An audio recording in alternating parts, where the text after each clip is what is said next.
En aquel tiempo dijo Jesús a sus apóstoles: mirad, que os mando como ovejas entre lobos. Por eso sed sagaces como serpientes y sencillos como palomas.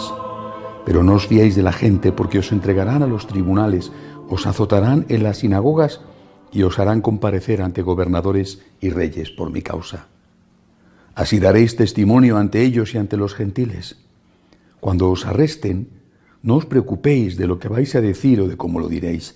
En su momento se os sugerirá lo que tenéis que decir. No seréis vosotros los que habléis, el Espíritu de vuestro Padre hablará por vosotros. Los hermanos entregarán a sus hermanos para que los maten, los padres a los hijos. Se rebelarán los hijos contra sus padres y los matarán. Todos os odiarán por mi nombre. El que persevere hasta el final se salvará. Cuando os persigan en una ciudad, huid a otra. Creedme, no terminaréis con las ciudades de Israel antes de que vuelva el Hijo del Hombre. Palabra del Señor. El Señor nos manda como ovejas en medio de lobos. Él fue un cordero enviado al matadero y aceptó voluntariamente, conscientemente, esa misión. Por lo tanto, nosotros, seguidores suyos, tenemos también que aceptar esa misión, ser corderos, ovejas en medio de lobos. Y así es, lo dice el Evangelio, como daremos testimonio con la palabra oportuna que nos suscitará el Espíritu Santo en el momento adecuado, y con el testimonio de la sangre, con el testimonio de amar tanto a Jesús que estamos dispuestos a dar la vida por Él, como han hecho los mártires. Daremos testimonio a veces con nuestro ejemplo de vida, aunque no sea perfecta. Y daremos testimonio, repito, en algunos casos, por lo menos en casos extremos, estando dispuestos a derramar la sangre por aquel que nos derramó su sangre por nosotros primero.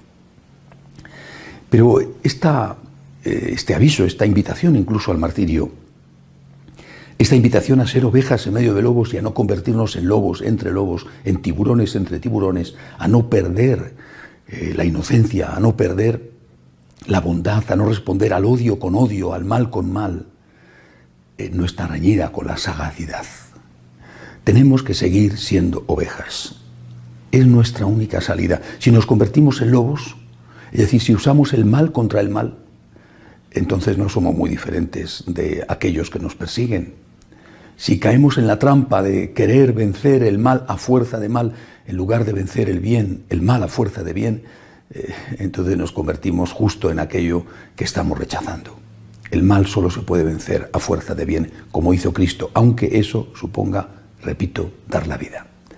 Pero el Señor insiste, aún siendo ovejas, tenemos que ser sagaces.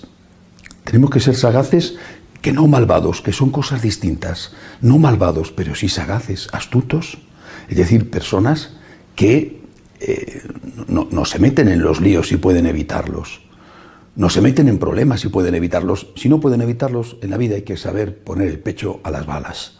Pero si pueden evitarlos, es decir, si podemos encontrar una salida que no nos conduzca al martirio, pero que sea esa salida consecuente con nuestra conciencia, pues la tenemos que encontrar. Por eso el Señor también termina el Evangelio diciendo que podemos huir, que si nos persiguen en una ciudad podemos huir a otra, y además eso hicieron los primeros cristianos. Las persecuciones no fueron exactamente igual en todo aquel gran imperio romano. Se iban de una ciudad a otra, y en esa ciudad a lo mejor no había tanta persecución o incluso no había ninguna. Cuando la cosa pasaba, porque el gobernador ya no estaba o el emperador había caído, pues entonces regresaban a su ciudad de origen. Es decir, lo que no podemos es traicionar nuestra conciencia, ni siquiera para salvar nuestra vida. No podemos renunciar a nuestros principios, a nuestros valores, a nuestra fe. No podemos renunciar a defender lo que Cristo enseñó, aunque nos cueste la vida. Pero junto a esto, que es lo primero y lo máximo, junto a esto, la sagacidad, la astucia. No la sagacidad y la astucia del que se cambia de chaqueta, del que miente, del hipócrita, sino de aquel que intenta lo más posible evitar el problema. He estudiado y con gran placer toda la peripecia de Santo Tomás Moro, desde el momento en que, siendo canciller, es decir, primer ministro del rey inglés Enrique VIII, cuando